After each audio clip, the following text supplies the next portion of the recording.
మరి ఇది జార్ఖండ్, బీహార్, ఒడిస్సా, వెస్ట్ బెంగాల్, ఆంధ్రప్రదేశ్.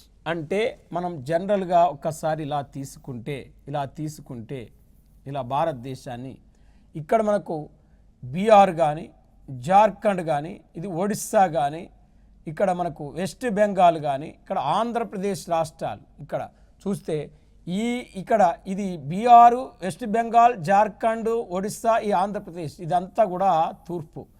అంటే ఈ ప్రాంతాలు అంటే ఈ తూర్పు ప్రాంతాలను కలుపుకుంటూ ఈ రాష్ట్రాల సర్వతోముఖాభివృద్ధికి ఇక్కడ పూర్వోదయ ప్రణాళికను సిద్ధం చేస్తున్నట్లు కూడా కేంద్ర ప్రభుత్వం ఈ బడ్జెట్లో ప్రకటించింది.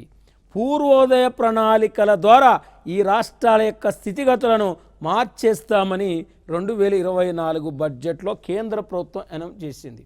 మరి ఈ వికసిత్ భారతదేశంలో ముఖ్యమైనది ఏంటంటే అణుశక్తి అనేది చాలా కీలకమైన రంగంగా గుర్తించడం జరిగింది